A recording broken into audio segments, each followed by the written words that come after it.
Wabarakatuh. Kami dari kelompok 1 akan mempresentasikan hasil makalah kami mengenai PPh 21 yang akan dibacakan pertama oleh Kak Depa. Dipersilakan.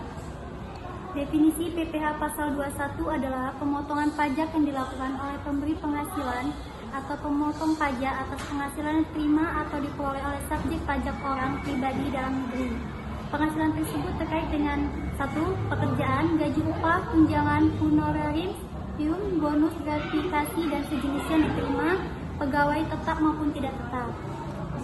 2. Itu jasa, imbalan yang diterima oleh bukan pegawai atas jasa yang diberikan seperti tenaga ahli, yaitu pengacara, akuntan, dokter, dan konsultan, seniman dan olahragawan, dan lain-lainnya.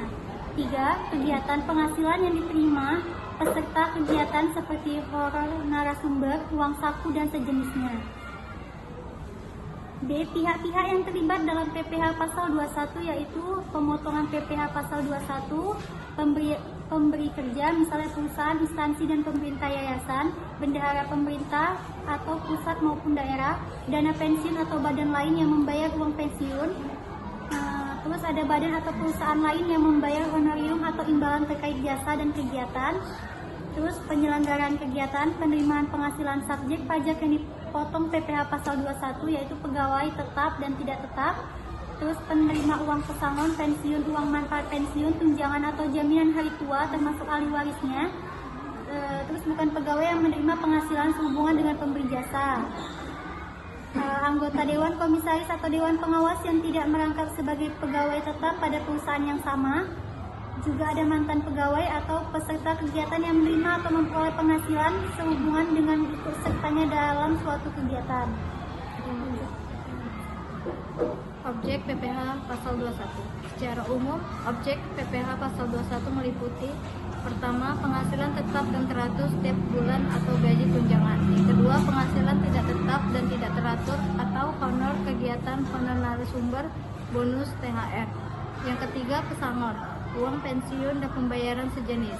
Keempat, hadiah dan penghargaan. Kelima, pembayaran lain dengan nama dan dalam bentuk apapun sehubungan dengan pekerjaan, jasa, atau kegiatan. Yang keenam, penghasilan berupa natura dan atau kenikmatan. Penghasilan tidak kena pajak atau PTKP. PTKP adalah batas minimum penghasilan yang tidak dikenakan pajak penghasilan bagi wajib pajak orang pribadi. Jika penghasilan seseorang di bawah PTKP, maka tidak ada PPh 21 yang dipotong. Besaran PTKP dapat berbeda tergantung pada status perkawinan dan jumlah tanggungan. PTKP berfungsi sebagai pengurang penghasilan bruto sebelum dikenakan tarif pajak. Tarif PPh pasal 21. Tarif PPh pasal 21 menggunakan tarif progresif pasal 17 ayat 1 huruf A UU PPh, yang besaran tarifnya mengikuti besaran penghasilan kena pajak atau PKP. Tarif ini telah mengalami penyesuaian sesuai dengan Undang-Undang Harmonisasi Peraturan Perpajakan atau UU HPP. Selain itu, terdapat juga skema tarif efektif rata-rata yang digunakan untuk perhitungan PPh 21 bulanan atau harian. Mekanisme pemotongan dan penyetoran PPh 21. Pemotongan PPh pasal 21 berkewajiban untuk melakukan penghitungan PPh pasal 21 yang berutang atas penghasilan yang dibayarkan. Pemotongan PPh pasal 21 dari penghasilan yang dibayarkan. Penyetoran PPh pasal 21 yang telah dipotong ke kas negara. Melaporkan pemotongan dan menyetorkan PPh pasal 21 melalui surat pemberitahuan SPT masa PPh pasal 21. Memberikan bukti pemotongan PPh pasal 21 kepada penerima penghasilan. Perbedaan PPh pasal 21 dan PPh pasal 26. Perbedaan utama antara PPh 21 dan PPh pasal 26 terletak pada subjek pajaknya. PPh pasal 21 dikenakan terhadap wajib pajak orang pribadi dalam negeri. PPh pasal 26 dikenakan terhadap wajib pajak orang pribadi luar negeri. 8. Pentingnya PPh pasal 21. PPh pasal 21 merupakan salah satu sumber penerimaan negara yang signifikan bagi karyawan pegawai PPh 21 adalah salah satu jenis pajak yang paling sering bersentuhan langsung dengan mereka. Sistem pemotongan ini juga memudahkan pemerintah dalam pengawasan dan menerima pajak, meskipun dapat menjadi beban administrasi bagi pemotongan pajak.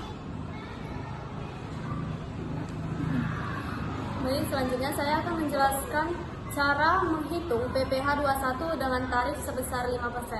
Yang pertama itu ada penghasilan bruto sebulan, di mana gaji pokok kita buat saja sebesar 10 juta. Kemudian ada namanya pengurangan sebulan, di mana biaya jabatan sebesar 5% dari penghasilan bruto dikalikan dengan 10 juta, dan itu adalah hasilnya 500.000. Kemudian ada yang namanya iuran pensiun sebesar 100.000. Jadi total pengurangan itu 500.000 ditambah dengan 100.000 uang iuran pensiun, dan dapatlah hasilnya menjadi 600.000. Kemudian ada penghasilan neto sebulan. Penghasilan bruto dikurang dengan total pengurangan. Jadi 10 juta dikurang dengan 600.000, hasilnya adalah 9.400.000. Kemudian penghasilan neto setahun. Penghasilan neto sebulan itu dikalikan dengan 12 bulan, di mana 9.400.000 dikalikan dengan 12 bulan, yang hasilnya adalah 112.800.000. Kemudian ada namanya penghasilan tidak kena pajak atau PTKP. Di PTKP untuk wajib pajak